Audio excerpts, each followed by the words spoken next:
자, 시험 봤는데 시험 문제 잘 썼죠?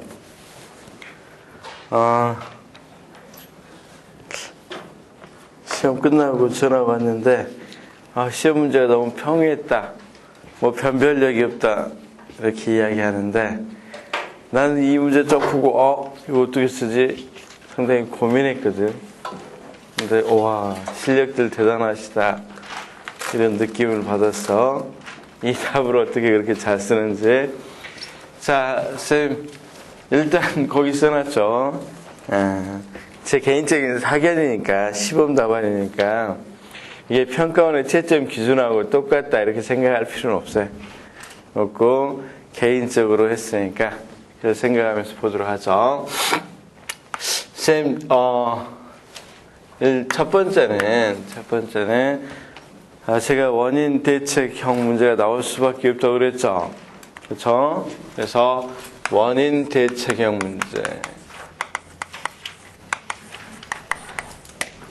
그치? 그런데 어떤 원인이었었으면, 어떤 원인? 원인은 어떤 원인? 소극적 참여죠.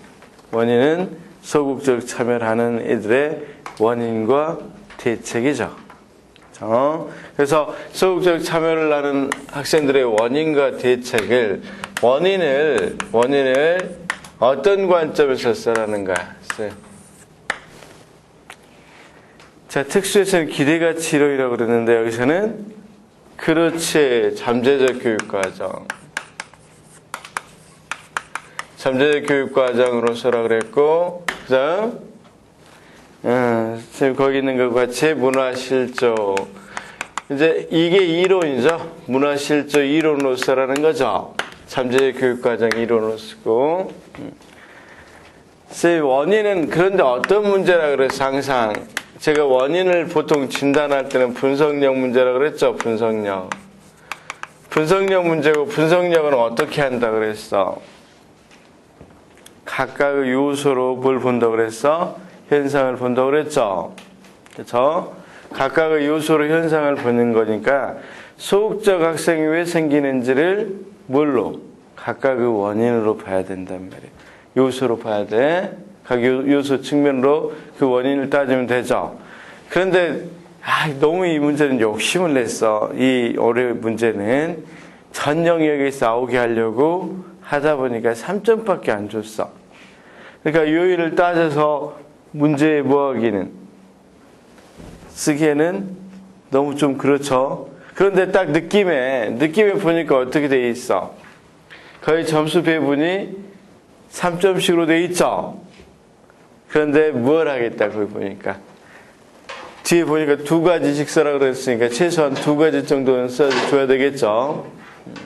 그래서, 자, 잠재적 교육과정을 영향을 미치는 것, 요소에는 어떤 게 있어? 잠재적 교육과정의 요소에는 어떤 게 있어? 쌤, 여기 봐. 원래 이제 군집성, 위계성, 그치? 군집성, 위계성, 그 다음 또 어떤 부분이 있다 그랬어? 목적성. 이렇게 안 써도 돼요. 꼭 이렇게 쓰라는 건 아니야.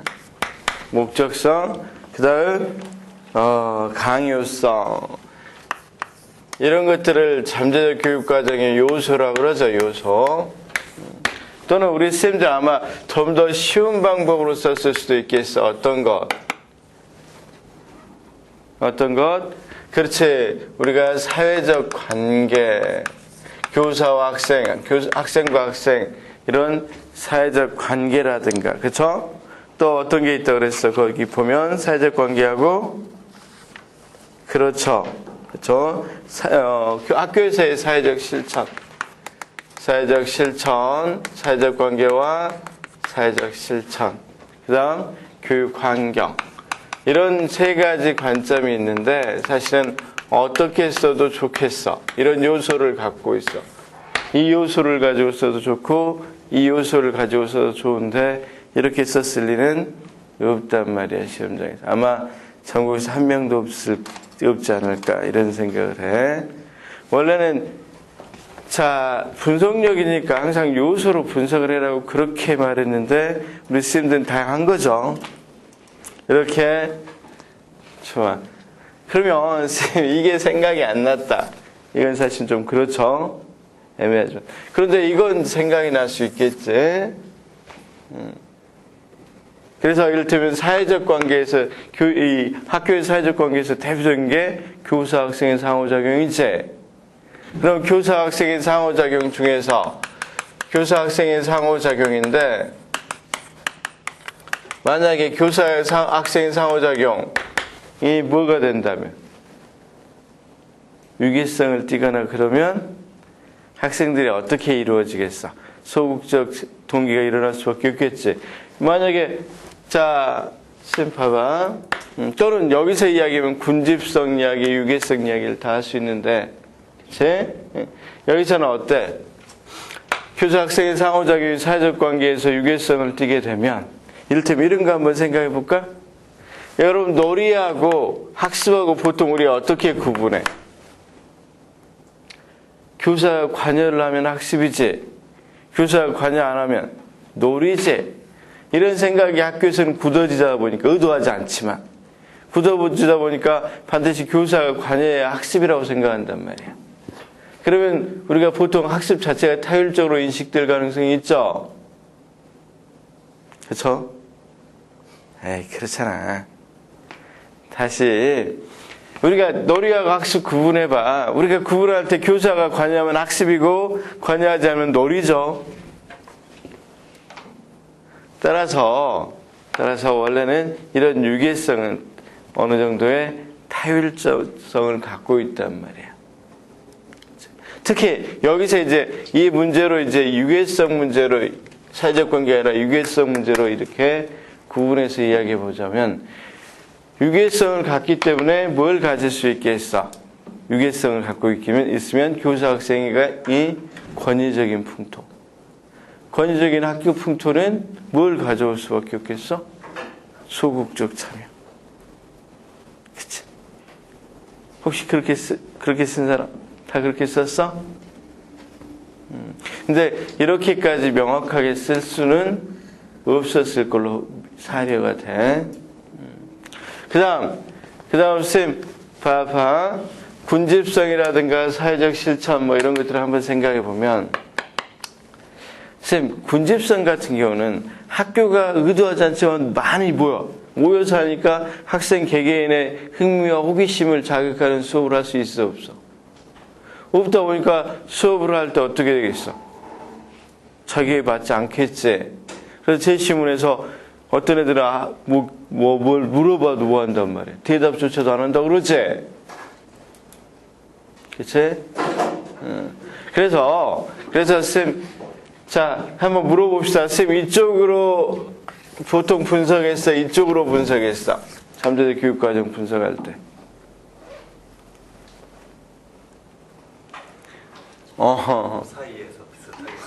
사이에서 비슷하게 썼어요. 그럼 됐어요. 이게 3점이니까 꼭 이렇게 안 나누고 써도 점수를 주지 않을까 생각이 들어. 점수를 굳이 나눌 필요 없이 3점밖에 안 줬다는 것은 그래도 이런 비싼 내용들을 쓸 수 있는지를 가지고 점수를 줬겠어. 그런데 쭉 내려오는 경향으로서 2개 정도만 써주면 좋겠지, 그 원인을. 그러니까 여기에 왜 원인이 뭐냐고 정확히 물어봤으니까 잠재 교육 과정에서는 원인을 이야기할 때 항상 뭐라고 그래? 학교에서 의도하지는 않았지만 군집성, 서로 많은 다인수 학급이 되다 보니까 뭐 한다? 학생의 계기에 맞는 수업을 할 수 없으니까 호기심이나 흥미가 떨어질 것이다. 그치? 그러면 호기심이나 흥미가 없으면 뭐 있어? 적극적 행동이 안 나오겠죠? 그 다음, 유기성으로 표현한다면 어떻게 된다 그랬어? 유기성으로 표현한다면 교사 학생의 유기적 관계는 뭘 가져올 수밖에 없겠어? 보통은 권위적 문화 풍토, 학급 풍토, 여기는 학급이야죠. 학급 풍토를 가져오고, 그래서 예체심을 보면 김교사입니까? 최교사입니까? 뭔 교사야? 박 교사구나. 박 교사가 뭐라고 이야기했어? 어느 학급은 그랬어. 어느 학급은 그럼 교사 학생의 상호적인 권위적인 학급 풍토로 이루어지면 어느 학급 자체가 굉장히 소극적으로 될 가능성이 있겠죠. 자, 여러 학급 중에서 어느 학급은 이야기했다는 것은 그만큼 권위적인 풍토가 영향을 미쳤다는 걸 암시하고 있죠. 그래서 이 네 가지 중에서 두 가지 정도만 정확히 썼으면 참 좋겠다 싶어. 첫째, 둘째. 물론 이 요소를 정확히 안 밝히고 그냥 뭐였다. 적당히 썼어도 되고. 그 요소를, 잠재 교육과정 요소를 꼭 이렇게 책에 나와 있는 대로 네 개를 안 쓰고 자기의 생각으로 이를테면 교사 학생 관계, 교육 환경 등이 영향을 미친다. 이렇게 해서 두 가지로 해도 크게 3점 맞는 데는 지장이 없을 것 같아.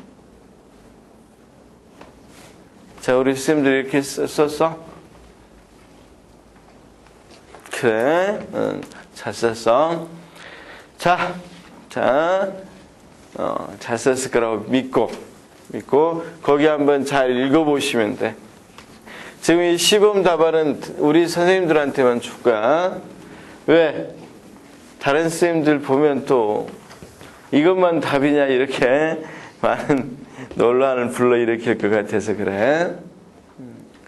그래서 원인은 이렇게 분석하면 되는데 조금 이따 자기가 쓴 걸 이야기해봐. 그러면 제가 그 부분은 대강 맞겠다 틀리겠다 이야기를 해줄 수가 있단 말이야. 그 다음 문화실조에서 원인을 찾아라 그랬는데 문화실조에서는 어떻게 원인을 찾았어? 자, 여기서 특히 쌤 여기 봐. 대화물을 참조해서 잠재 교육과정을 이 영향을 미치는 것이라고 그랬죠. 잠재 교육과정 왜 소극적 학생 행동이나 수업에서 소극적 학생 행동이 나왔는지 써라 그랬으니까 제시문은 반드시 써주는 게 유리했습니다. 제시문은 무엇을 보니까 이런 식으로. 자, 두 번째는 문화실조 현상으로 이야기해라 그랬어. 문화실조 현상. 그럼 문화실조 현상에서는 문화실조 현상이 거기 제시문에 나와 있죠. 문화적으로 다양한 경험을 못하는 사람들이 뭐가 된다? 동기가 떨어진다는 식으로 나와 있죠. 그러면 문화실조는 쌤 어떻게 써야 될까? 문화실조. 역시 문화실조도 여기서 원인을 진단해라 그랬잖아. 그렇게 나타난 소극적 학생들이 나타난 원인을 진단해라 그랬으니까 이거 어떤지 봐. 문화실조는 보통 내용이 뭐였어? 문화가 과소하거나 과다해서 일어나는 지적이나 정의적 발달상의 장애죠. 뭐 행동적까지 포함하더라도 정의적인 발달상의 장애란 말이야. 그럼 결국은 문화실조가 뭘 일으켰다? 소극적 행동을 일으켰다. 또는 동기를 낮췄다. 그렇다면 여기에다 그 원인이 뭐냐고 물어봤죠. 그쵸? 그럼 그 원인을 어떻게 살펴보면 좋겠어? 문화실조의 원인을 요소는 뭘 것 같아? 문화실조는 그렇죠. 인지적 측면하고 어떤 측면을 나누어서 생각하면 좋겠어? 정의적 측면. 그치? 그래서 문화실조아들은 인지적으로 보통 어떤 문제가 있다고 그랬어? 선행학습이 부족한다고 그랬죠? 선행지식이 부족으로 우리가 실패가 누적될 수밖에 없잖아. 그러면 실패가 누적되면 쌤 뭐가 돼? 자아효능감 같은 게 많이 사라진단 말이야. 효능감이나 자아효능감이 사라질 때 우리가 동기가 부여되겠어 안 되겠어? 낮아지면. 분명히 동기가 낮아진다고 그랬죠? 그럼 바로 뭘로 연결될 수 있겠어? 소극적 행동. 그 다음 쌤 정의적 측면에서 문화실조아들은 어떤 특징을 갖고 있냐면 집단에 대한 정체감이 높겠어 낮겠어? 집단 정체감. 그 계층이든 지역이 됐든 민족이 됐든 정체감이 높겠어 낮겠어? 문화실조 학생들은. 다시 문화실조 학생들은 쉽게 해서 문화실조는 어떤 거야? 주류 문화에 다양한 경험을 못했으니까 자기 집단에 대해서 자기 존중감이나 자기 집단에 대한 존중감이라든가 정체감이 높겠어 낮겠어? 낮을 수밖에 없지. 낳게 되니까 학교에 대해서 소속감 같은 게 있겠어 없겠어? 훨씬 떨어진단 말이야. 그러겠잖아.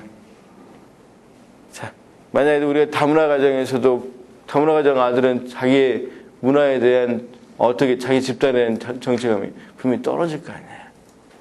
그러면 그런 것들은 어떤 것으로 이어질 수 있겠어? 그렇지. 여러 가지 소극적, 그러니까 자기 정체감도, 개인의 정체감도 떨어지겠지. 집단은 자기 존중감이 낮으니까. 또는 긍정적 자아 개념이 형성되겠어. 부정적 자아 개념이 형성되겠어. 부정적 자아 개념이 형성되니까 당연히 소극적 동기가 나올 수밖에 없겠지. 그래서 문화 실존은 이렇게 분석을 했으면 좋겠어. 인지적인 것과 정의적인 측면을 나눠서 왜 그런지를 정확히 이야기해 줬으면 좋겠어. 그래서 자, 쌤 서론을 쓰고 본론을 쓰고 결론을 쓸 때 서론은 쌤 시크릿북에 있는 걸 그대로 썼죠? 그럼 됐어. 거기 있는 거 그대로 써도 되고, 이제 본론을 쓸 때 원인을 쓸 때 쌤 좀 잘 썼어야 되는 이유가, 원인을 진단할 때는 원인 진단 쪽에 치중했으면 좋겠어. 처방을 여기다 쓰면 안 돼. 대책은 그 뒤에 나오는 거잖아. 그러면 자, 원인을 모아보면 그럼 어떤 것들이 원인이냐? 자, 학급 풍토가 권위적이란 말이야. 참여적이지 못하고 권위적일 때. 그쵸? 그 다음, 뭐가 또 문제라 그랬어? 학급 풍토 문제도 있고, 교사 학생이 위계성을 띌 때. 그치? 이런 것들이 있고, 또 군집성. 군집성 때문에 흥미나 동기가 굉장히 호기심이 낮은, 그러니까 학생들이 맞는 수업을 하기 힘들다 그랬지? 그럼 그 대책으로 뭘 하는데, 이제? 대책으로, 그렇지, 협동학습에서 대책, 협동학습에서도 쌤, 꼭 중요한 게 협동학습 실행에서 대책을 물어봤어. 그치? 그 다음 또 어떤 거에서 물어봤어? 그렇지, 형성평가는 어떤 측면에서 물어봤어? 활용 측면에서 물어봤어. 그치? 그 다음 어떤 거? 세 번째는? 그렇지, 교사 지도성의 행동에서 물어봤어. 쌤, 이럴 때는 물어보는 것만이 아주 충실해야 된단 말이야. 그냥 협동학습으로 쓰면 안 돼. 실행해서 써야 돼. 실행해서. 그 다음, 형성평가로 쓰면 안 되고 활용을 어떻게 할 건지를 써야 된다. 무엇으로 활용해야 된다. 이런 식으로 써야 된단 말이야. 그 다음 여기 교사 지도성 행동도 어떠어떠한 행동으로 이끈다. 행동을 보여준다. 뭐 이런 식으로 돼 있어야 된단 말이야. 그런데 쌤, 원인에서는 주로 어떤 게 모여있어? 호기심이나 흥미가 낮다든가, 권위적인 학급 풍토라든가, 자아 정체감이 낮다든가, 효능감이 낮다든가, 이런 것들이 다 뭐야? 자율성이 낮다든가, 이런 것들이 원인이니까 여기는 주로 이제 이런 것들을 높이는 대책이 필요하겠죠? 그쵸? 자, 그러면 우리가 보통 어떤 것들을 해줘야 되는지 한번 봐봐. 특히, 그런데 협동학습의 실행을 이야기하려고 보니까 거기 최교사가 협동학습은 구조가 중요하다고 그래. 대화문에서 보면. 근데 구조를 안 맞추면 안 된다는 거지. 그래서 주로 협동학습의 실행을 하더라도 어떤 측면에 맞춰서 하면 좋겠어. 대화문을 읽어보니까 그렇지, 구조에 맞춰서 하면 좋겠죠. 그래서 쌤, 어떤 것들이 여기에 쓰일 수 있겠어? 그럼 긍정적 상호작용, 긍정적 상호의존, 그쵸? 여러분, 그래서 알다시피 직소는 과제로 상호의존하고 STAD는 보상으로 상호의존하고, 그렇죠? 그러니까 서로 간에 상호의존을 해야만 될 수 있도록 구성을 하는 게 좋겠지? 그랬을 때는 어떤 것들이 있는지 한번 봐봐. 그러면 자기 책임감을 높일 수 있어. 그 다음 뭐가 나올 수 있어? 적극적인 활동이 나올 수 있지? 자기가 아니면 뭐가 되니까? 긍정적 상호작용이 안 일어나게 돼 있잖아. 구조가 그렇게 돼 있으니까 긍정적으로. 그치? 그러니까 긍정적 상호작용으로 이루어지게 되면 여기에 나타난 문제 중에서 어떤 문제 같은 걸 해결할 수 있겠죠. 말 그대로 직접적으로는 소극적 행동이 어느 정도 해결될 수 있겠죠. 그럼으로써 또 하나 어떤 것도 봐봐. 우리가 과제 같은 걸 상호 의존하게, 호혜적 상호 의존 또는 긍정 상호 의존하게 하면 자기가 좋아하는 부분을 과제를 선택해서 할 수 있으니까 다인수 학급에서 호기심이나 흥미를 모아할 수 있는 거, 배려할 수 없는 점도 고칠 수 있겠지. 좋아. 두 번째는 협동학습 실행 측면에서 특히 구조적 측면에서 이질적으로 구성한다.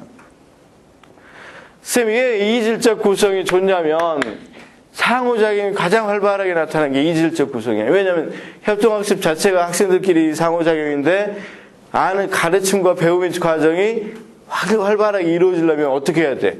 그 부분을 아는 사람과 모르는 사람이 있어야 되겠죠. 그래서 이질적 구성으로 돼야만 협동학습은 뭐 할 수 있겠어? 상호작용이 활발히 이루어질 수 있단 말이야. 그치? 또한 리더를 자꾸 교체해 주는 거, 이런 좋은 방법이지. 그럼으로써 봐, 아까 이야기했던 이런 소극적 행동들은 리더가 교체된다면 이 소극적 아동이 리더가 됨으로써 뭐 할 수 있겠어? 적극적 행동이 나올 수 있겠지. 근데 이것 중에 하나만 써도 돼, 사실은. 쌤, 조금 이따 답이 될 수 있는 것들을 열거하겠습니다. 주관식의 특징이 뭐야? 그렇지. 주관식의 특징이 답은 이때 답이 많다는 거지. 그리고 이렇게 조금 평이하게 느끼는 것일수록 조금 일관성 같은 거, 논리성 같은 거 봐야 돼. 그래서 여기 혹시 제가 그렇게 지적했죠. 그냥 쓸 때 첫째, 둘째 이렇게 쓰면 안 된다고, 논걸 꼭 제시를 해줘야 된다고 그랬죠. 그건 안 잊어먹었을 거로 봐. 이런 문제에서 이렇게 어느 정도 나온다면 논거 점수가 5점이나 되잖아. 논증력과 표현 점수가. 그치? 그러니까 이런 것들은 일단 첫째, 둘째로 그냥 막 쓰면 큰일 나. 첫째하고 왜냐하면 이런 것들이 좀 있어야 된단 말이야. 자, 그 다음 형성평가 활용은 어떻게 하면 좋겠어? 형성평가 활용은. 자, 선생님, 형성평가 활용은 어떻게 하는 게 좋겠어? 자, 이건 어떤지 한번 봐봐. 형성평가를 활용하는 거니까 어떤 것? 여기 제시문하고 이제 좀 비교를 해서, 제시문은 너무 규준지향으로 했으니까 목적지향적 또는 중거지향적으로 한다고 그러면 되겠죠? 그렇죠? 그래서 목적지향적으로 한다. 그렇게 되면, 자, 봐. 그렇게 되면 우리가 또 목적지향적으로 하고 피드백을 빨리 해주면 어떤 것들이 막을 수 있어. 누적된 실패를 막을 수 있죠. 그래서 누적된 실패를 막음으로써 어떻게 될 수 있겠어? 누적적 실패를 막음으로써 소극적 학생들 아까 선행지식이 많이 부족하다고 그랬죠. 선행지식이 부족하다는 말은 누적적 실패를 불러일으킬 수밖에 없겠죠. 따라서 그런 것들도 막을 수 있단 말이야. 두 번째는 우리 숙달 목표 지향적 조체 또는 증가적 개념, 능력이 증가할 수 있다고 생각하도록 하는 것이 굉장히 중요하단 말이야. 소극적 행동을 보이는 아동들의 대표적인 것들은 숙달 목표보다는 수행 회피 목표를 많이 갖고 있단 말이야. 따라서 어떤 것 지향적으로 해주면 좋겠어? 능력이 증가할 수 있다는 견해를 갖도록 해주면 좋겠죠? 수행 목표의 대표적인 게 능력이 고정되어 있다고 생각하는 거잖아. 그렇죠? 그래서 자, 그러면 쌤 봐. 자, 그러면 이제 지도성 행동으로 넘어가서, 그럼 교사의 지도성 행동은 어떻게 해야 된다고 하면 좋겠어? 지도성 행동은. 첫째, 이런 거야. 지도성 행동에서 뭐 변혁적 리더십, 서번트 리더십 이런 걸 쓰라는 게 아니라 지도성 행동을 쓰라 그랬으니까 변혁적 리더십을 쓰더라도 거기에 있는 지적 자극을 활용한다든가, 그쵸? 개인적 배려라든가 이런 것들을 써주면 좋겠죠. 그런데 이제 주로 어떤 문제였어? 쭉 이야기해 보니까 동기 문제니까 제 답안은 그냥 저는 지도성 문제를 어떻게 지도성 행동을 이야기했었냐면 어떤 지도성이 좋겠다. 이를테면 자율적, 참여적 지도성이 좋겠다. 이런 식으로 했어. 지도성 행동. 쌤, 지도성이라는 건 엄청나게 많습니다. 그 많은 걸 써라는 건 아니야.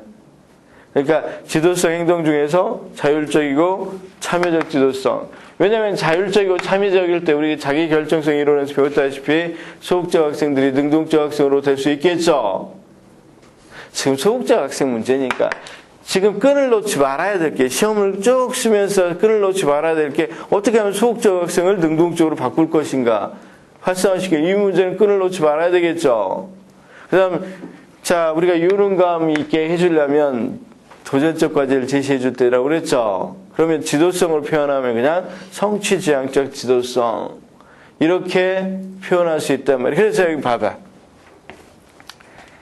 같은 말을 좀 반복은 했지만 결국은 이 앞에 원인이 같기 때문에 이걸로 나타낼더라도 뭘로 조금씩 바꿔서만 나타낸다는 걸 의미할 수 있겠어. 사실은 성취지향적 리더십이나 숙달지향의 활용이나 뭐 사실은 비슷비슷하잖아.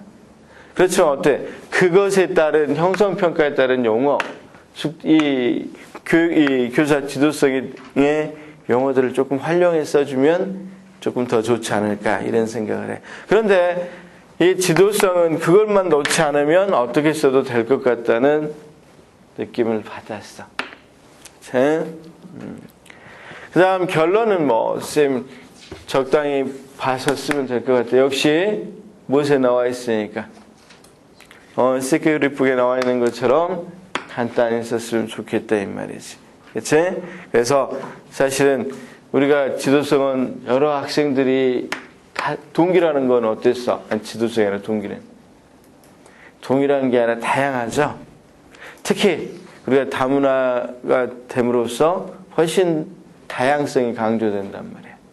따라서 이런 것들은 교사의 역량을 통해서 극복하려는 노력이 필요하다는 식으로 해주면 되겠죠? 좋아요. 거기 뭐 결론은 크게 쌤들이 신경 안 썼을 거라고 봐. 그치? 그러면 이제 쌤 제가 그 외의 답을 한번 생각해 보자 이 말이야. 쌤들 자 어떻게 썼을지에 대해서 사실은 이 문제가 총평을 먼저 해보자면 특수보다는 더 까다로웠어요. 특수에서 나왔던 교육학보다는 더 까다로웠단 말이에요. 근데 이런 게 있어. 자기가 문화실조나 잠재교육과정 아니니까 이거 뭐 쉬운 문제네. 용이한 문제네. 이렇게 오해하는 경우가 있는데 사실 나는 이 문제는 상당히 까다로운 문제라고 했어. 이게 쉽게 이렇게 적용해서 정확히 적용해야 되는데 그런 부분이 그리고 문제를 다양하게 내려고 하다 보니까 출제자들이 조금 대화 내용도 이런 말 하면 안 되지. 출제자들이 조금 대화 내용도 좀 엉성하고 그래. 그치? 그러니까 뭐 너무 많은 범위를 내려고 하다 보니까 그런 측면이 있긴 있는 것 같아. 좀 깔끔한 느낌은 안 들지? 이 제시문을 읽었을 때. 내가 낸 제시문보다는 덜 깔끔하지. 그래서 사실 이 정도밖에 못 내라 이런 생각은 좀 했어. 근데 여러 가지를 물어보기 위해서 낸 것 같은데 좀 그래. 사실. 그러면 한번 우리가 이걸 실제 채점 기준표는 어떻게 됐을까? 우리가 한번 이런 것들을 추론해 보면서 자, 채점을 한번 해보죠. 자, 여기 봐봐, 쌤. 논술 문제니까 분석력하고 분명히 어떤 걸 물어보려고 했겠어? 원인과 대책 문제에서 여기 종합력 문제를 물어보려고 했을 거란 말이야. 그치? 종합력 문제, 대책에는. 그럼 그 원인은 분석력 문제니까 문제 자체가 뭘 해줘야 돼? 분석을 좀 해주는 부분으로 들어가 있어야 돼. 그치? 그래서 잠재적 교육과정을 우리 쌤들은 일반적으로 이렇게 썼을 거라고 예상이 돼. 자, 봐. 잠재적 교육과정은 의도하지 않았지만, 자, 학생의 성취나 또, 학생에 대해 영향을 미치는 걸 말한다. 이렇게 썼을 거고, 분명히. 그치? 그래서 이건 꼭 써줬으면 점수가 일단은 될 것 같은데, 잠재적 교육과정에서 본 소극적 학생들의 원인은 다음과 같다. 이렇게 좀 끊었으면 좋겠어요. 그래야 이제 첫째, 둘째로 나가면서 좀 더 명확해지고 논거될 수 있기 때문에. 그래서 첫째, 둘째 이렇게 해서 논거를 좀 명시적으로 했으면 좋겠어요. 이것도 저는 괜찮다고 봐요. 이를테면 첫째, 교육 풍토가 또는 분위기라고 해도 돼. 학교 분위기, 학교 풍토라고 해도 돼. 학교 분위기나 학교 풍토가 권위적일 때 뭐 할 수 있다? 소극적 학생들이 나올 수 있다는 식으로 써줬어도 좋을 것 같단 말이야. 자, 이런 것들을 쓰거나 두 번째 혹시 교사의 모델링 쓴 사람도 괜찮을 것 같아요. 예를 들면 대화문에서는 그런 부분 열심히 가르쳤다 그러니까 모델링이라고 쓰면 조금은 대화문을 활용하기가 어려운 부분이 있긴 해. 그렇지만 왜냐하면 교사가 열심히 했지만 발문하는 방법이라든가 여러 가지에서 미스를 보면서 뭐 할 수 있어?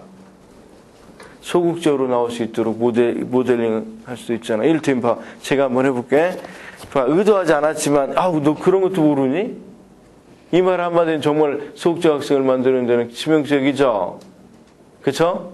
그래서 그런 식의 분석도 상당히 유효하다고 봐. 그래서 일반적으로 잠재 교육과정의 원천이 뭐냐? 이건 보는 사람마다 상당히 다양하단 말이에요.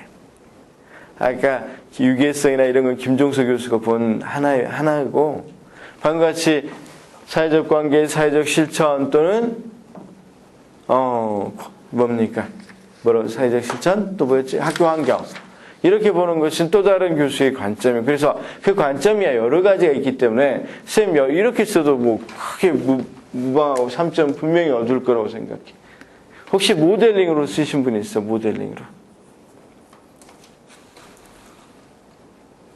그러니까 교사가 그건 의도하지 않겠잖아. 너 그런 것도 모르니? 이렇게 말하는 것은 얘 소극적 학생 되라 이렇게 의도하는 건 아니잖아. 그렇지만 그런 것들이 뭐가 될 수 있어?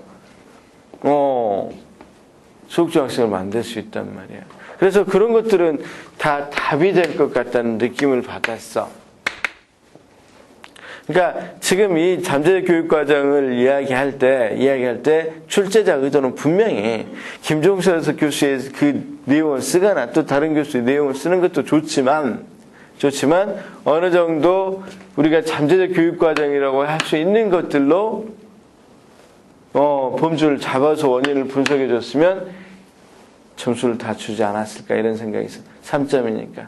그치?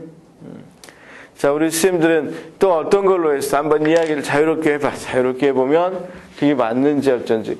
즉, 이런 거에 잠재적 교육과정의 원인 분석을 했더라도 왜냐하면 이런 게 꼭 들어가야 논증이 되는 거니까 그런 걸 붙이고 그 논증만 잘 되면 어느 정도는 뭐 할 수 있다? 점수를 받을 수 있을 거라고 봐. 그치? 혹시 잠재적 교육과정에 다른 것 한 사람 있어? 저는 개인적으로 예. 일제식 수업에 길들여져 있다 이렇게 했는데 어떻습니까? 아, 그렇죠. 그러니까 수업 방법으로 이야기를 했죠. 그러니까 그건 뭐 우리가 이야기했을 때 어떤 것? 아까 사회적 실천이라고 나온 거 있죠. 그러니까 사회적 관계는 사회적 교사 학생 관계, 사회적 실천은 뭐 수업 방법 같은 거. 그다음 우리가 환경 이야기했으면 뭐 다인수학급 뭐 이런 것들이 환경이고, 근데 수업 방법으로 일제식 수업을 했다 이 말이야. 사실은 의도하지 않았지만 일제식 수업을 하게 되면 흥미나 개개의 흥미를 뭐하기는 일제식이라고 이야기했으니까 반영하기는 어렵겠지. 그렇다면 당연히 소극적 학생이 만들 가능성은 굉장히 커지죠. 그렇게 쓰는 것도 훌륭한 답안이라고 볼 수 있죠. 괜찮아. 그것도 괜찮아. 그런데 이렇게 나눴어. 나누어서 좀 해줬어. 원인 분석이니까. 분석력이니까. 원인에 대해서. 분석을 해서 마음대로 쓰긴 썼는데 여러 가지를 쓰지는 못했고. 그다음 여러 가지가 아니라 두 가지만 쓰면 돼. 왜냐면 쭉 보니까 흐름 보니까 두 가지씩 쓰라는 말 같죠? 그러면 점수가 좋을 것 같아. 문화실전은 어떻게 써서 그럼 문화실전은? 혹시 문화실전을 여기와 같이 인지적, 정의적으로 나눈 사람이 있어? 인지적, 정의적으로 나눈 사람들. 그러면 일단은 문화실조가 소극적 학생을 만드는 원인이 뭐라고 생각했어? 뭐라고 썼어? 거기 있는 것처럼 문화적 경험을 못해서? 그것도 답인데 답이지만 이건 너무 좀 그래서 자 조금 당황스럽네. 아니, 우리가 대입 논술 아니 뭐 초등학교 논술도 아니고 있는 그대로를 그대로 써라고 그건 좀 조금 너무한데. 그러면 이렇게 써야지. 다양한 문화적 경험을 못해서 일어나는 여러 가지 원인을 좀 쓰고 그것 때문에 소극적 행위가 나온다. 이런 것들은 좀 그렇게 써줬으면 좋겠는데. 문화적 경험을 못했기 때문에 자유로움감이 낮았다든가 유능감이 낮았다든가 또는 뭐가 호기심이나 흥미가 없다든가 그래서 소극적 학생이 됐다. 이러면 괜찮을 것 같아. 그러면 3점에서 2점이나 2.5 정도는 맞을 것 같은데. 그런데 그대로 거기에다가 다양한 경험을 못해서 동기가 낮다 그러면 거기 제시문을 그대로 쓴 거잖아.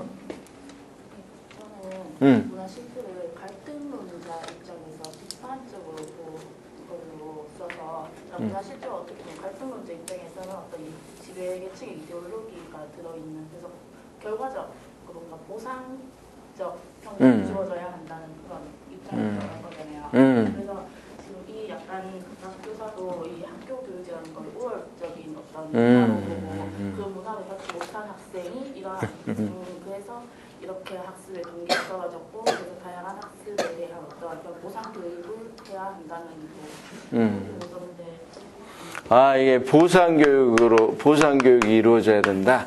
아니 근데 선생님 저 비판적으로 보는 건 좋은데 여기는 원인 분석을 해라 그랬지 대책을 세우라는 건 아니기 때문에 이 대책까지 쓴 건 감점은 안 당하겠지만 그 감점은 안 당하지만 그건 점수에 들어가지 않을 것 같고 일단 그렇게 원인을 쓰라고 쓰면 원인만 써야 돼. 뒤에다 대책 쓰는 건 점수 안 들어간다. 그러면 원인이 뭔지에 대해서만 쓰면 되는 거죠.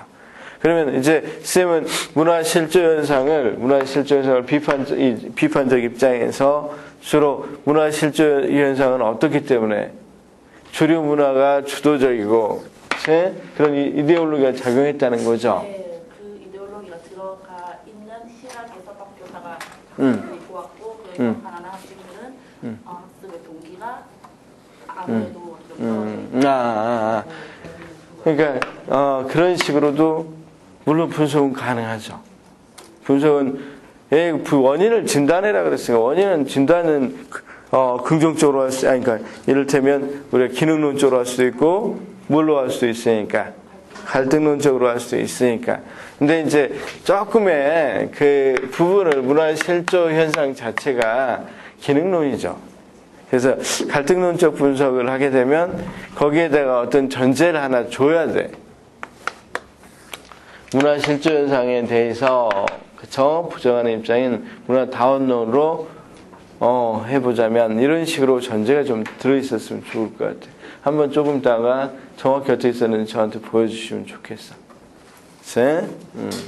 문화 실조 현상은 그런 부분에서 원인을 좀 정확히 써줬으면 좋겠는데 제 생각은 거기 제시문에 있는 걸 그대로 썼을 때는 사실은 문제가 그러니까 뭐든지 분석하려고 아예 저렇게 뭐 비판적으로라도 분석하려고 이렇게 하는 게 아니라 그걸 그대로 갖다 썼다면 약간은 저 같은 점수를 주는 데는 좀 망설일 것 같다는 느낌이 들어. 그런데 이제 분명히 그렇게 그대로 쓰지는 않았을 거야. 분명히 문화적 경험이 없기 때문에 무엇이 있어서 동기가 떨어졌다 이렇게 썼을 거라고 믿어. 그렇게 썼죠. 그냥 그대로 이렇게 쓰지는 조금 안 했을 거라고 봐. 이 제시문이 너무 명확하게 이렇게 나와 있으니까 이걸 꼭 활용해야 되겠다는 그런 생각이 들어서 사실 이 제시문을 먼저 이렇게 제시문이 있는데 그런 극장에서 봤을 때 뭐 선행 지식이 뭐 부족해서 그렇다 뭐 이런 식으로 하게 됐거든요. 아, 그건 좋지. 그건 잘한 거지. 그건 아주 잘 쓴 거지. 아주 잘 쓴 거지. 그런데 이제 제시문을 활용해라 그러니까 우리 쌤 그냥 있는 제시문에 그대로 써줬다. 뭐 이것도 그래서 아마 뭐 이 정도 하면 좋은 점수 3점으로 점수를 주니까 3점에서 그렇게 썼다면 뭐 이를테면 봐. 이걸 가지고 방금 같이 선행지식도 부족하고 자아정체감도 정의적으로 자아정체감 부족하고 그러면 아마 3점을 다 줬을 거고 그 있는 지문을 그대로 활용해서 이야기했다면 1점은 주지 않았을까? 제 지문 그대로 활용해서 썼으니까. 그 인지적, 정의적 이렇게 나누지는 않았는데 그냥 이해를 그럼 괜찮아. 인지적, 정의적인 건 내가 나눈 거고 그걸 꼭 나눠야 된다는 그런 게 아니야. 그 원인을 어느 정도 잘 적었느냐가 중요한 거지. 인지적 측면, 정의적 측면 뭔 필요가 있어. 이해력이 떨어지고 제가 지금 잘 기억나는 정의적인 걸 좀 풀어서 동기 유발이 잘 되고 뭐 이런 식으로. 아, 그것도 좋지. 그런데 이제, 맞아. 그렇게 했었으면 무조건 좋아. 그런데 여기에다가 있는 그대로를 다양한 경험을 못했기 때문에 문화 동기가 떨어진다. 이건 거기 제시문을 그대로 옮겨놓은 거잖아. 아니, 대화문을. 그런 것은 점수를 주긴 주겠지만, 약간은 그대로 쓰기로 한다면 그건 초등학생도 아마 그대로 쓸 것 같은데. 그대로 이렇게 옮겨라라 그러면. 물론 넌 쓰고. 대부분 그랬을 것 같은데, 그러니까 이렇겠죠. 제시문을 살펴보면 이런 내용이 있는데, 그래서 이렇다 이런 식으로 썼겠죠. 제시문이 그래서 이제 다가 아니고. 그러니까 제시문 인용하는 정도로. 예. 그렇죠? 근데 내가 원인은 분석력 문제니까 요소를 조금 구분해서 살펴보면 좋겠다 이런 이야기를 했었잖아. 그리고 그걸 이렇게 명시적으로 이야기해줬다면 그 속에 있는 이 말은 분명히 명시적이진 않잖아. 그러니까 쉽게 말해서 왜 다양한 경험 부족이 그렇지 다양한 문화에 대한 경험 부족이 이 동기를 떨어뜨렸는지는 좀 명시적이지 않잖아. 그래서 그런 것들이 이제 자아효능감이 떨어진다, 선행지식이 부족하다 이런 것들이 나와야 그 다음 대책이 그런 것들을 높여준다는 대책으로 나올 수 있는 거잖아. 물론 여기다가 대책에다가 다양한 문화를 경험시킨다 뭐 이렇게 하면 좋긴 하겠지만 그건 조금 너무 분석을 하지 않는 분석력 문제니까 분석을 하지 않는 문제인 것 같아. 그래서 몰라 그 부분은 어떻게 될지 모르겠지만 그 하나로는 조금 부족한 것 같아. 분명히 2개는 써야 되는 것 같고 부족할 것 같고 점수 배점에서 제가 만약에 한다면 비난하지 마시기 바랍니다. 제가 한다면 1점 정도 제시문 활용했으니까. 그런데 만약에 아까 우리 선생님이 인지적 정의적 안 나누고 그냥 이해력이 부족했다 또는 뭐 자효능감이 부족하다 또는 뭐 이렇게 부정적 자아 정체감이다 이렇게 해서 한다면 두 개를 그렇게 정확히 써준다면 대책하고도 계속 맞아 들어갈 수 있고 3점을 줄 수 있겠습니다. 그렇죠? 그런데 선생님 이런 걸 좀 보면 볼 것 같아. 여기에서 문제로 삼았던 것을 대책에서 얼마나 잘 반영했느냐는 중요하지. 이렇게 해서 소극적으로 나왔다고 그랬으니까 대책은 이런 것들에 소극적인 것을 어느 정도는 대책을 해야 되잖아. 그래서 어렵다는 거야. 봐. 특수위에서는 원인을 기대가치 이론으로 찾았고 대책도 기대가치 이론에서 찾았어. 역구 유계 이론을 찾고 대책도 역구 유계 이론을 찾으니까 서로 일관되니까 그냥 그게 일관성 있게 쓸 수가 있단 말이야. 근데 여기는 원인은 조금 다른 입장, 대책은 또 다른 입장 이러니까 물론 일관된다 할 수 있겠지만 이론이 좀 다르고 그렇기 때문에 조금 더 구성하기 어렵단 말이에요. 그래서 쉬운 문제는 조금 아닌 것 같았어. 그 다음 좋아. 그러면 여기 문화 실조 현상에 또 다른 건 없어?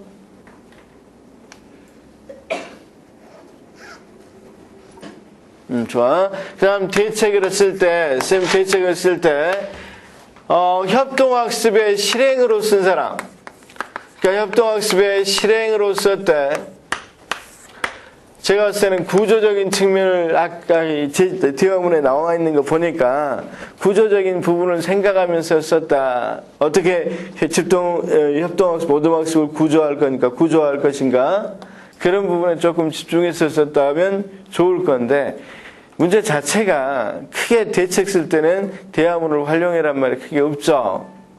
그렇게 직접적으로 없단 말이에요. 그래서 조금은 그런 부분을 벗어났어도 좋지 않, 그러니까 점수는 주지 않을까 생각을 한단 말이에요. 단 여기에 원인하고 연결만 되면 점수가 좀 높아지지 않을까 이런 생각이 들어.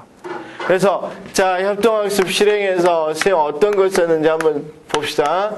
우리가 긍정적 상호작용하도록 구성한다, 집단을 구성한다 이런 거 썼죠. 호혜적, 긍정적. 제가 봤을 때는 이건 무조건 1점 줍니다. 그럼 그렇죠? 두 번째 안 쓴 사람 있어? 이질적 구성 이런 건 아주 대표적인 거잖아요. 협동학습할 때. 또는 여기다가 어떤 다른 것들도 써도 크게 문제는 없을 것 같아. 이 협동학습 과제를 선정할 때 실행이니까 과제를 선정할 때 적합하고 수준에 맞고 적합한 과제를 선정하는 이것도 답이 될 수 있을 거고 실행 관점에서 그렇죠? 이를테면 또 어떤 것들 실행할 때 사회적 기술을 먼저 가르친다. 번갈아서 말하고 이런 것들이 있죠. 라운드 로빈 방식 이런 것들을 활용한다고 해도 크게 벗어나지는 않는 것 같아요. 대신 협동학습 실행을 이야기했으니까 여기에다 어떤 거 유형을 쓴다든가 이건 조금은 문제하고 조금은 의도고 좀 벗어난 것 같아. 그래서 그런 건 아니고 그냥 실행의 관점 무엇으로 실행하는 게 좋다. 무엇을 실행해야 한다. 이런 식으로 대책이 처방적이니까 뭐뭐 해야 한다. 뭐 이런 식으로 처방해 줬으면 좋을 거라고 생각이 들어요. 자, 그렇게 처방해 줬어요? 또 다른 거 쓴 사람 협동학습에서. 협동학습에서 이야기해봐. 편하게. 오늘 이건 우리 쌤. 자율성이랑 유능성이 혼자 키워드로 잡아서 그래. 그건 좋아. 방법을 좀 적고 그러니까 그때는 성공적 학습 경험을 제시할 수 있게끔 뭐 이렇게 해주고 나서 그러니까 약간 구성주의 이거 아니고 구성주의랑 비슷하게 이렇게 애들이 스스로 문제를 해결할 수 있게끔 자율성을 그렇게 키워준다. 자율성을 키워주는 방식으로 실행해야 된다. 유능감을 높여주는 방식으로 근데 유능감은 어떤 방식으로 높여주자고 썼어? 그럼 됐어. 과제를 적절하게 제시해준다는 부분이 있으면 점수가 들어갈 것 같아. 실제 협동학습할 때 도전적 과제나 적절한 학습 과제를 제시해주는 거 이것도 굉장히 뭘 높일 수 있는 거 유능감을 높일 수 있는 거니까 좋은 방식이야. 그런 건 좋겠어. 자, 또 협동학습 실행에서 다른 거 쓴 사람. 저 같은 경우는 사실은 긍정적 사고 혼자성, 대면적 사고자능, 사회적 기술, 개별적 책무성을 활용해서 동기가 유발될 수 있다고 일단 제시를 했고요. 근데 이제 밑에 들어가서는 긍정적 상호 의존성에서 상호에서 긍정 상호 의존성에서는 유능감 있는 또래 모델을 활용해서 모델링을 활용할 수 있다. 그리고 개별적 책무성에서는 성공 기회를 가질 수 있는 기회를 부여한다. 그렇지. 좋아.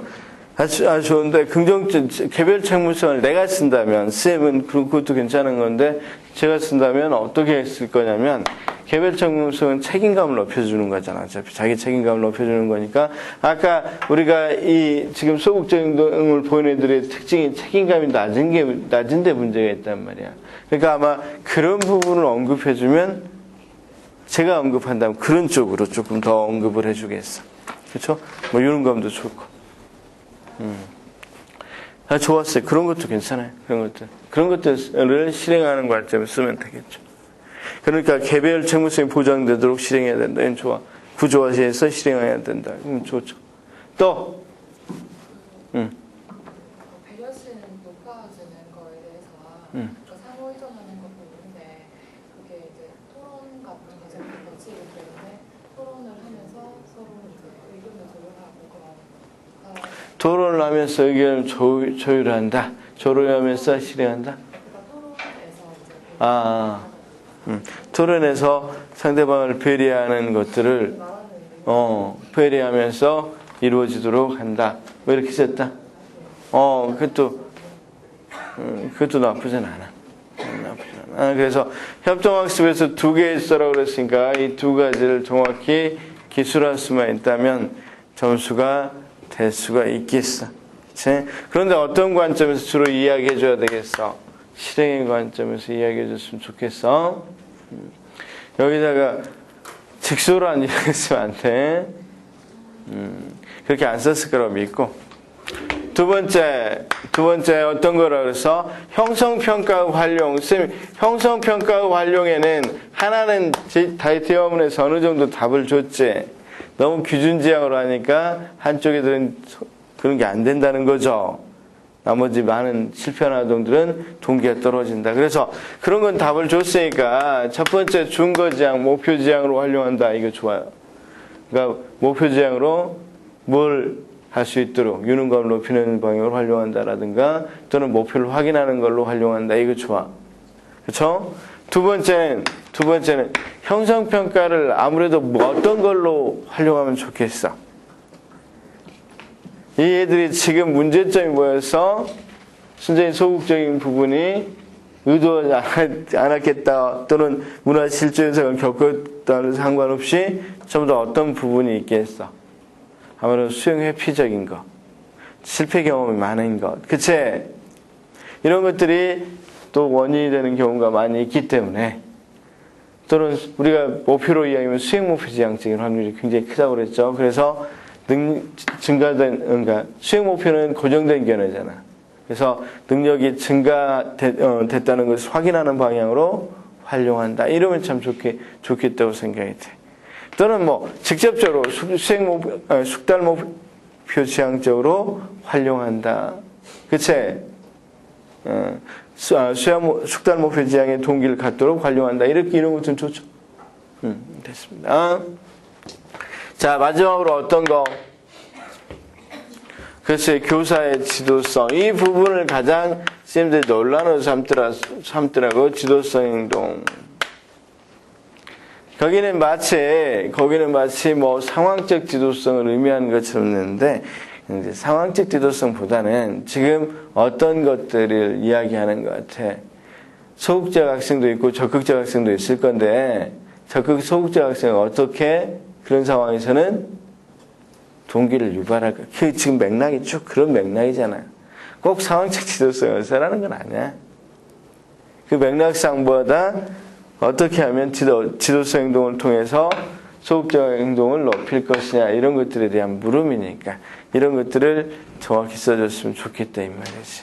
그치? 그래서 우리 선생님들이 보니까 어떤 것들로 많이 쓰냐면 변혁적 리더십 좋아. 그것도 좋아. 내 변혁적 리더십 행동을 보인다. 뭐 이렇게 해도 되는데 변혁적 리더십 행동이라는 게 다른 여러 요소로 되어 있잖아요. 그래서 지도성 행동이니까 그냥 이를테면 지적 자극을 통해서 유능감을 높여주는 행동을 한다. 그치? 또는 지적 자극을 활용하고 뭐 할 수 있는 변혁적 지도성 행동을 보여준다. 이렇게 해도 되겠고. 변혁적 지도성 안 쓸 때 틀리거나 그러지 않습니다.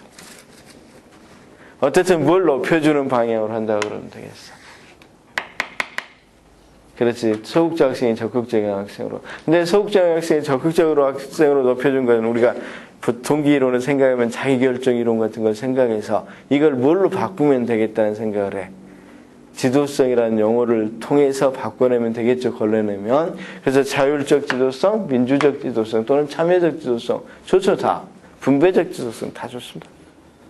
그래서 그렇게 써도 되고 그 말을 꼭 안 써도 되고 자율적으로 지도성을 발휘한다. 이런 것도 좋고 자율성이 유발되도록 지도성을 발휘한다. 이래도 좋고.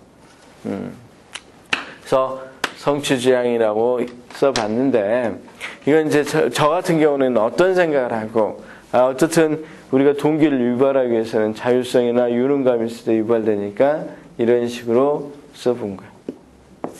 여기 이건 쌤들이 어떻게 써도 돼 사실은.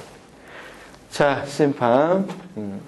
이런 친구들도 지금 소극적 학생이니까 뭐 자율성을 높여줘야 된다 이런 것들은 당연한 거니까 어떤 대책으로서 여기에 당위성만 있으면 될 것 같아. 지도성을 어떻게 다르게 쓴 사람 한번 손 들어봐. 네. 자아대화법을 통한 관계성 요건을 만족시킨다. 나태화성을 통한 관계성 욕구를 만족시킨다. 대화법. 나태화법. 이런 것들도, 자, 봐봐. 만족시키는 지도성을, 그러니까 인화적 지도성이지. 한마디로 우리가 지도성으로 표현하면, 감정을 생각하고 서로 이렇게 배려하고 그런 지도성이니까 인화적 지도성인데, 사실 인화적 지도성이 아까 문화실조현상 같이 이런 애들은 좀 배려가 상당히 필요하지. 그래서 그런 것들과 연관지어서 설명하거나 연관짓는다면 좋은 방법이 될 수도 있다 이거지. 그런 것들이 틀리지는 않는다 이 말이야. 지도성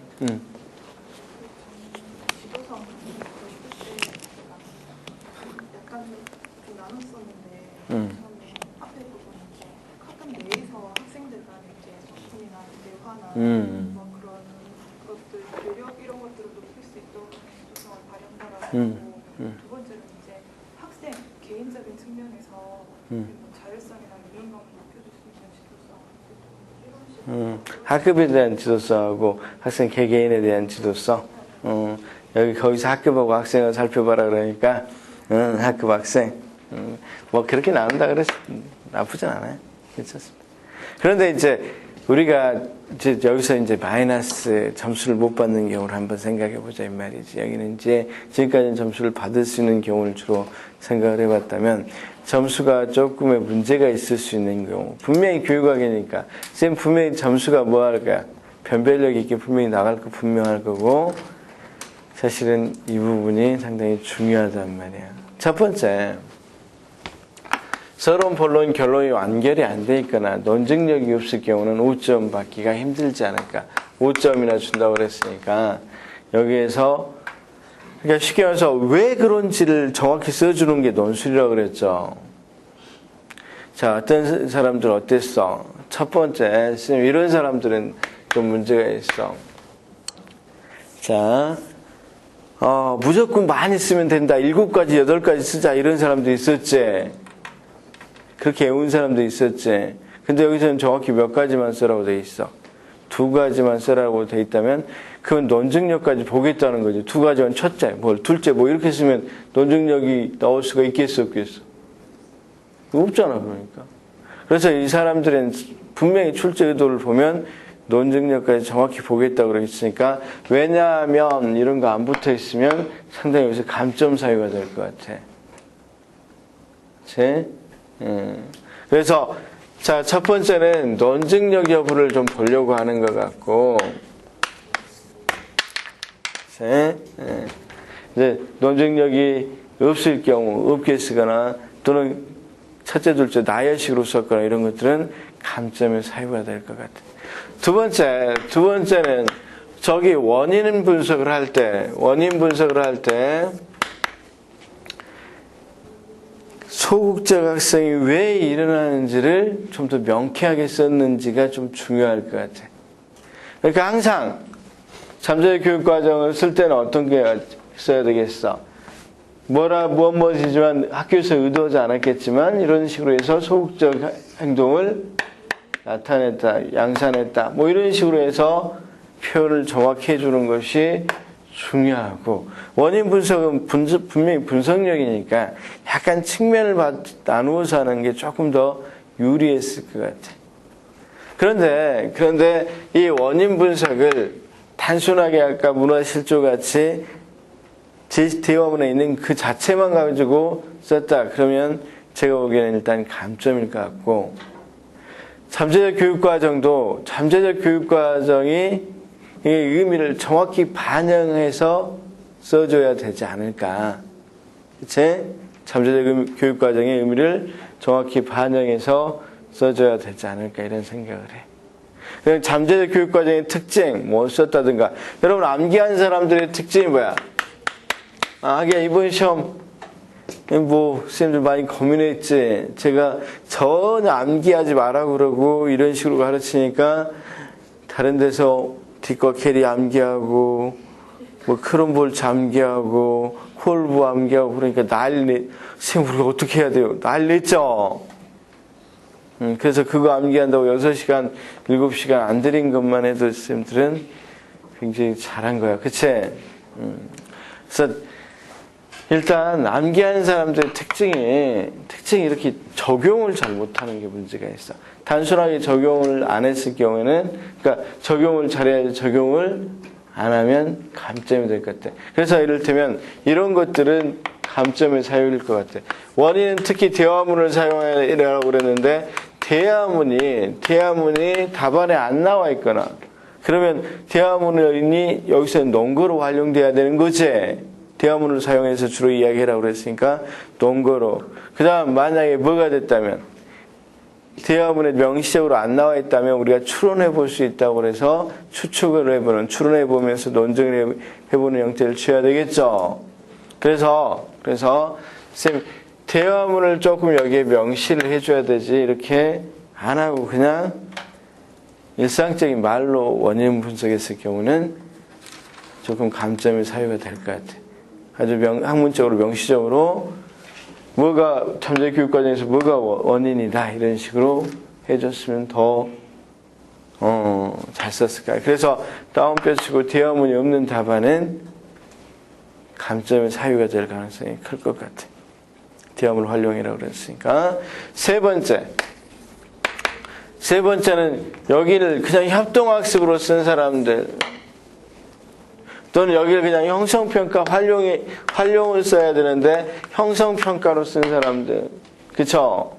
그 다음 여기 교사의 지도성만 갖고 쓴 사람들은 조금은 논란의 여지가 감점의 사유가 될 것 같아요. 그러니까 제가 논제를 몇 번이나 읽으라 그랬죠. 그러니까 협동학습의 실행의 관점을 써야지 협동학습 효과의 관점을 쓴다든가 그치? 유형에 쓴다든가 이러면 사실 문제가 있단 말이에요. 그래서 명시적으로 항상 대책으로 협동학습의 실행의 관점에서 보면 첫째 이런 식으로 나와줘야 된단 말이에요. 항상 명시적으로 그걸 나타내 줬으면 좋겠다 이 말이에요. 그래서 이걸 잘 썼을 때 아마 점수를 주게 될 거고 이런 것들이 잘 안 이루어져 있을 때는 점수가 조금 낮을 가능성이 있고 그리고 이렇게 문제가 이론 문제가 조금 할 때는 쌤들이 느끼기에 조금 평이했다 할 때는 조금은 칼채점을 할 가능성도 없지 않아 있습니다. 문제가 조금 처음에 쓰고 나와서 쉽다는 사람들이 되게 많았어. 뭐 변별력이 없다. 저는 딱 보고 이거 변별력 굉장히 높겠다. 여기하고 일관성이 있어야지 일관성 없겠으면 그건 논술이라고 할 수가 없잖아. 저기는 소극적. 그러니까 항상 키워드는 소극적 학생을 어떻게 하면 높일 것인가 대책은 계속 그걸 잡고 가야 되는데 그런 것들을 할 때 놓칠 때는 조금 점수가 감점되지 않을까 이런 생각. 일관성이 없어지지 않을까 이런 생각을 한단 말이에요. 자 우리 선생님들은 또 질문을 해봐. 질문해서 제가 답을 아는 건 아니지만 뭘 할 수는 있어. 대강 그래도 몇 점 정도일 것 같다. 어느 정도 점수가 빠질 것 같다. 이런 것들은 이야기해 줄 수는 있을 것 같아.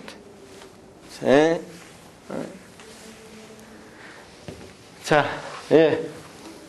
전체적 교육 과정에서는 생각이 안 나서 그 부분에 대해서 많이 공부 안 했었어요.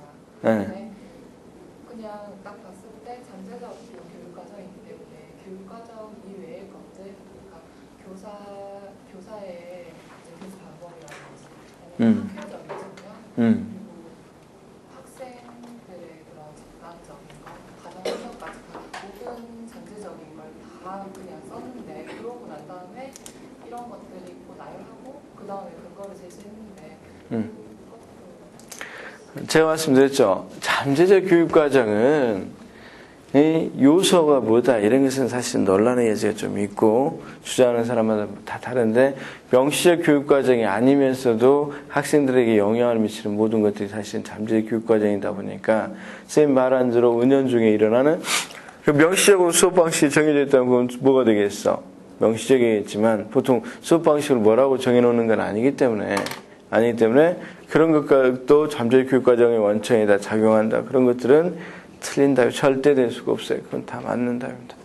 그런 식으로 이야기를 해줬으면 전제 조건이 먼저 명시적으로 깔아줬으면 답은 당연히 맞습니다. 자, 우리 쌤들 대강 어느 정도 점수가 나올 것 같아요.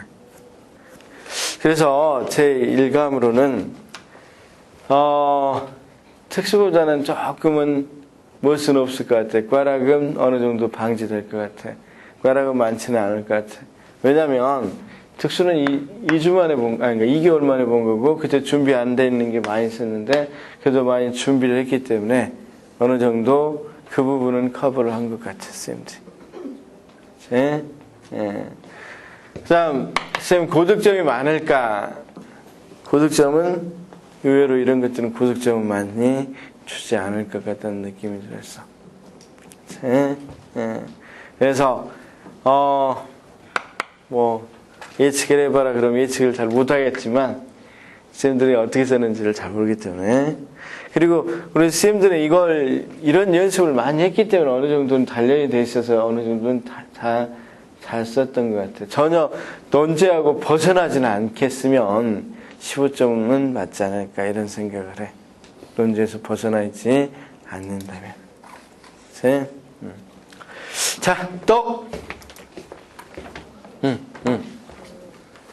부분에서 그 활용이라고 했으니까 예. 했을 때 효과와 함께 같이 썼는데 이제 교사적 측면이랑 학생적 측면 두 가지 써요. 이제 두 가지를 교사적이랑 학생적 측면에서 나눴었는데 교사는 이제 학생 평가가 가장 중요한 거니까 그래서 점검을 해서 이제 교사는 수정을 하고 올바른 방향으로 나아갈 수 있다. 그리고 학생도 수정을 하고 자신감을 가져서 이제 점차적으로 가계적으로 발전을 할 수 있고 소극적인 학생도 이제 자아적인 표현을 나타나는 협동학생, 형성평가 활용을 교사와 학생 측면, 뭐, 학생의 형성평가 활용하는 것 의미가 있겠지만, 활용 측면에서 교사하고, 그런데 조금 일관성이 있어야 돼. 그러니까, 어떻게 활용할 것인지, 그러니까, 저기에서 문제가 됐던 것들을 극복하는 방향으로, 소극적 행동을 극복하는 방향으로 활용한다고 그러면, 좋죠. 그건 잘 쓰는 건데, 개인적으로 해라, 교사적으로 살펴봐라. 그런 문제였어? 문제는? 그런 부분은 없는 것 같은데. 그래서 일단 두 가지를 써라고 했으니까 핵심적인 거를 그렇죠. 둘다 솔직히 이거는 이득을 볼 수 있는 그런 효과잖아요. 그러니까 학생은 어떻게 활용할래? 교사는 어떻게 활용할래? 이런 부분으로 썼다 이거죠. 두 가지 측면에서. 그래. 그런데 이제 제 생각이에요. 저 사견이에요. 사견이니까 지금 이쪽 그 대화를 보거나 이런 것들은 교사가 어떻게 할 거냐를 주로 이제 대책에서 물어보는 거죠. 지금 최 교사하고 김 교사하고 멘토링 비슷한 거 하면서 어떻게 할 거냐고 물어보는 거기 때문에 그 활용을 주로 교사적인 측면에서 어떻게 활용할래? 이렇게 쓰는 것이 일감은 맞는 것 같고 두 번째, 학생 측면에서 보더라도 그럼 교사가 그렇게 하도록 뭐 해야 된다? 지도해야 된다. 학생들이 그렇게 활용할 수 있도록 교사가 지도해야 된다. 그러면 조금 더 명쾌할 것 같아요. 그건 정답으로 처리될 수 있을 것 같아요. 자, 그래서 쌤들이 이런 부분은 많은 연습을 했기 때문에 아마 우리 쌤들은 15점 이상을 다 받지 않을까 이런 생각을 한단 말이에요.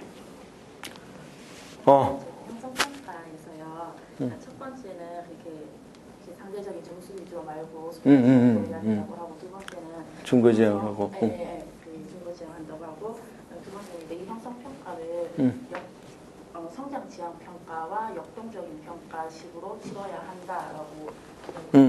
왜냐하면 이 성장 지향 평가는 학생들이 성장해가는 과정을 알 수 있기 때문에 학생들의 동기가 올라갈 거고 됐어. 됐어. 그렇게 그러면 됐어. 형성 평가와 이렇게 성장 지향 평가, 역동적 평가를 그렇게 같이 이렇게 형성평가 안에 넣어도 되는 말인지 그게. 그러니까 성장 지향 형태로 또는 성장 지향 평가 형태로 쓴다. 이거 무슨 말이냐면 형성 평가를 그러면 이를테면 무슨 향상 점수로 주겠다 이 말이야. 또 잠재적 평가 형태로 활용한다는 것은 뭔 말이야? 형상 평가 속에 힌트나 단서를 넣는다는 말이야. 그러니까 그건 뭐 당연히 그렇게 하면 나쁘지는 않지. 소극적 학생들에게는 힌트도 줘서 더 나갈 수 있도록 해주고 성장을 그러니까 기준으로 주니까 맨날 꼴등이에 뭐 그러겠어. 그래도 늘어나는 걸 보면 동기에 유발될 수 있는 것은 맞기 때문에 그건 참 크게 문제 없는 서술이고 잘 쓴 서술이라고 보겠어. 또 예. 근데 교수 지향 안 쓰고 그 내용 나와서 숙달은 나오는데요. 그 다음 거는 형성평가 활용이라고 해서 학생이 자기 성찰하고 자기 교수하고 할 수 있게끔 평가 결과를 그렇게 하고 싶어요. 그래, 그게 참, 그게 이제, 그게 물론 학생에서 활용이니까 그게 나쁘진 않아요. 원래는 그게 많이 책에 나와 있는 거고 그런 부분을 써주는 게 많단 말이야. 그치? 활용하게 해서 자기 조절 능력을 높이려고 한다. 그러면 돼. 그러니까 이제 학생이 그대로 활용하도록 지도만 하면 되는 거니까. 그치? 만약에 지도한다란 말이 안 써져 있다 그래서 틀렸다. 그렇게까지 보기는 힘들겠네. 어차피 활용이니까, 협동학습 활용이니까. 예. 그럼 선생님 활용이잖아요. 예.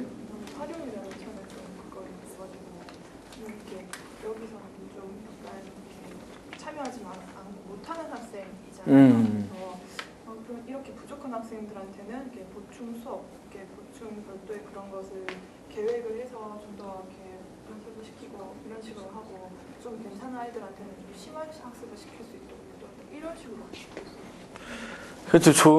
그건 좋은데, 이제 그런 것도 있잖아요. 그 협동학습 행성평가 활용을 어떻게 할 건가는 방금 같이 그 끝만 안 놓으면 돼. 소극적 학생을 어떻게 할 것인가. 보충 수업 같은 걸 해준다. 즉각적인 피드백을 활용해서 오류 가능성을 점검하게 함으로써 뭐 할 수 있다. 될 수 있으면 자기가 많이, 자효능감이 낮는 것처럼 어느 정도는 높여줄 수는 있기 때문에 답이 될 수 있는데, 뭐, 그것도 크게는 무리는 없는 것 같아요. 어쨌든, 소극적 학생을 높여주는 방향으로 형성평가를 활용한다는 식으로 써주면 좋겠다, 이 말이야. 또.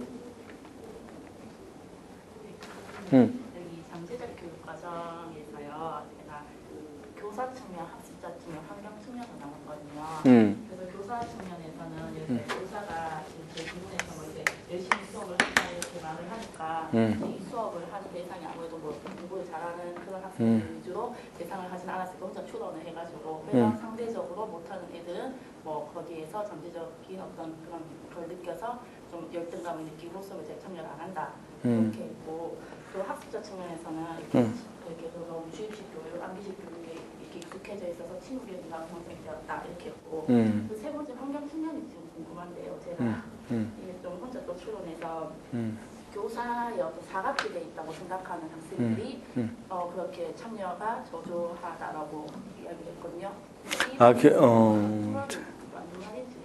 사각지대에 있는 학생의 참여가 저조하다. 환경, 도시 환경에서의 사각적인 근데 세 번째 거는 이제 내가 봤을 때는 채점, 거기까지는 크게 신경 안 쓰고 채점할 것 같고, 지금 잠재적 교육과정을 교사 측면, 학습자 측면, 그치, 환경 측면으로 나누는 거, 그건 크게 뭐 나쁘진 않는 것 같고, 그래서 교사 측면에서는 조금 억지스러운 부분이 있어.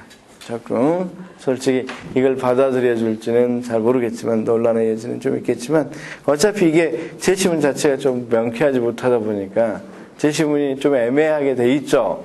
뭐가 어떻게 잘못인지를 조금 명시적으로 해줬으면 좋은데 참 애매하게 돼 있어서 그 부분은 사실은 조금 되게 연결성 자체가 조금 비약이 좀 있다 이런 느낌은 좀 있어. 그렇지만 뭐 그렇게 써서 그럴 가능성을 추론할 수 있다고 쓰면 가정한다면 뭐 크게 문제되지는 않을 것 같다는 느낌은 들어.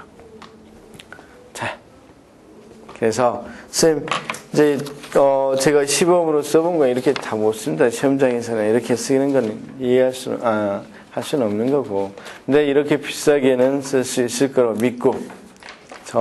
특히 교육과정을 이렇게 뭐 잠재 교육과정을 이렇게 요소로 다 나눠서 살펴보거나 그러기는 상당히 어려운 부분이 있어요. 원래 그렇지만 분석력이니까 요소로 이렇게 하는 것은 일단 기본으로 좀 생각했었으면 좀 점수가 더 좋게 나올 것 같고, 그 다음 이런 대책도 종합력이니까 뭐 이건 다양한 대책이 나올 수 있어요. 답은 아니고. 단 이 대책을 할 때 우리가 소위 말하면 자기 결정성이나 이런 여러 동기이론에 위반되지 않는 대책이어야 돼. 대책이 거꾸로 난 대책이라든가 이런 것들은 뭐가 되겠어? 문제가 될 가능성이 있고, 서로 간의 대책들 간에 상충이 되는 경우는 조금 문제가 될 가능성이 있을 거라고 봐. 자, 없어? 교사적 지도성에서요. 한편에 이제 열린방식으로 자유롭게 그런 분위기를 조성 있는 학급 분위기 조성한다고 했는데, 한 가지를 변혁적 지속성이니까 이제 풀산업수업에서 교사가 같이 참여하면서 뭐 하면서? 교사가 참여하면서. 설산수범. 좋죠.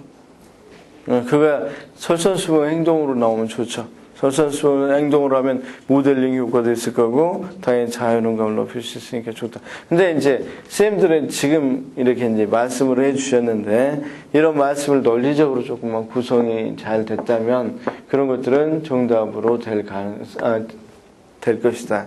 이렇게 보는 거죠. 그래서, 이거 이제 이게 익숙하지 않는 사람들은, 이런 적용 문제가 익숙하지 않는 사람들, 분석 종합 문제가 익숙하지 않는 사람들은 이제 이렇게 쓰는 건 거의 다 조금 꽈락답안지들이에요. 이를테면 잠재적 교육과정을 그냥 잠재적 교육과정이란 하고 또 특징은 보고 이런 식으로 전혀 논제와 상관없이 썼다거나, 또는 문화실조론 이란 해서 문화실조 외운 걸 썼다는 이러면 의미가 없는 답안이 되는 거고, 여기서도 적당히 저렇게 정확히 물어봤는데, 만약에 여기 전부 다 3점들이잖아. 그러면 만약에 논증력 안 썼다 5점. 그치? 그 다음에 여기 사실은 하나를 잘못 썼다. 협조 실행을 쓰라고 그랬는데 안 썼다. 3점. 그치? 그럼 벌써 8점이잖아. 여기 만약에 이런 부분에서 만약에 하나를 못 썼다. 그치? 그럼 또 3점이기 때문에 감점 당하거나 이렇게 해서 쭉 점수 맞으면 사실 꽈락의 염려도 있는 거죠. 그래서 이런 문제일수록 쌤 답이 조금 다양한 문제일수록 채점은 조금 더 정확하게 하고 논리적인 모순이 없도록 채점할 것 같다는 느낌이 들었어요. 혹시 두 가지 더 써버리면 어떻게 되겠습니까? 여기에다 두 가지만 쓰라 그랬는데 두 가지 더 이상 쓰면 채점 안 합니다. 첫 번째, 두 번째 있으면 세 번째, 네 번째는 채점을 안 하는 네, 두 가지는 채점 안 하는 방식입니다. 마치 이런 거 똑같습니다. 선생님 전공 기입형 나왔는데 A일 것 같기도 하고 B일 것 같기도 해서 A 혹은 B 이렇게 쓰는 거 똑같습니다. A만 채점합니다. B는 채점 안 합니다.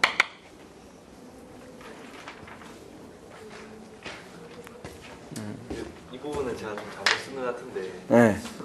지금 여기서는 소극적인 학생에 대해서 동기를 유발하라고 해버렸는데 제가 이 지도성이라는 이 말에 혼란을 가져서 내용을 어떻게 써버렸냐면 지난번에 자료에 있었던 그 떠드는 학생들을 통제를 적절히 하면 수업의 집중도가 높아지기 때문에 유동감을 발휘할 수 있다 이래버렸거든요. 그런 답안이 1점 정도는 감점이 될 수 있는 답안입니다.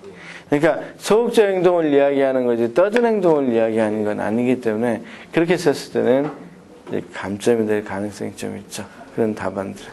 근데 지금 여기 오신 분들은 사실은 내가 봤을 때는 많이 우리가 해봤고 그래서 다 자신 있는 분들이 왔고 의외의 답안들이 굉장히 많을 거라고 생각이 들어요. 자, 쌤들 그럼 분명히 거듭거듭 말하지만 이건 시범 답안에 불과합니다.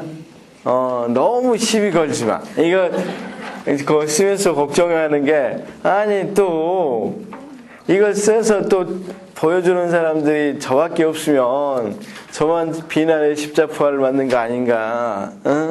뭐 이것만 답이냐? 제가 분명히 여러 번 거짓말하지만 이것만 답은 아니고 여러 가지 답이 있을 수 있고 사실은 이번 문제는 답안지 구성이 쉽지 않았다는 건 분명합니다. 차라리 특수 문제가 너무 깔끔했어요. 딱 이렇게 나올 수 있는 거잖아. 원인 딱 나오고 대책 딱 나오고 있을 수 있는데 이건 사실은 굉장히 문제가 조금 어려운 구성을 요하는 것. 너무 다양하게 쓰라고 해서 문제를 냈다 보니까. 그래서 누가 그러는데 한마음 교사되기에서 쉽게 나왔다고 막 써놓은 사람도 있다는데 저는 이게 문제를 보고 쉬워 되게 잘 쓰나 보다 이렇게 생각이 들었어요. 그건 제가 봤을 때는 결코 쉬운 문제는 아닌 것 같습니다. 실제로 써보려고 그러면 이건 구성하기가 상당히 어렵고 전체적인 맥락을 보기도 60분이라는 한정된 시간에서 이걸 쓴다는 것은 더더욱 어렵게 했습니다. 너무 많잖아. 물어보는 것도 세상에 우리가 3개 정도 물어볼 줄 알았지 5개까지 물어볼 줄은 누가 알았겠습니까? 그래서 사실 시간 부족도 있고 시험장이라는 특수성도 있기 때문에 쉽다고 생각했거나 또는 안 써본 사람이 이걸 한 번도 안 써본 사람이 잘 써 이런 경우는 없을 것 같습니다. 그렇죠? 그리고 그거하고는 구분하십시오. 굉장히 문장을 화려하게 쓴 거하고 정답을 쓴 거하고는 이건 시험입니다. 문장을 딱 봤을 때 되게 잘 썼다, 유리하다 이랬다 해서 점수 주는 게 절대 아닙니다. 시험이라는 것은 시험일 뿐이기 때문에 거기에 맞춰서 문장이 어색하고 딱딱하다, 좀 딱딱하더라도 딱딱해야 정상이고 딱딱 정답을 써줘야 되는 거지 문장을 그냥 화려하게 수식하고 그런 것들이 절대 좋은 답안은 안 됩니다. 좋은 답안으로 점수 고득점으로 연결되지 않습니다. 자, 그래서 여러분들 좋은 점수가 다 나왔으면 좋겠습니다. 자, 오늘 수고하셨습니다.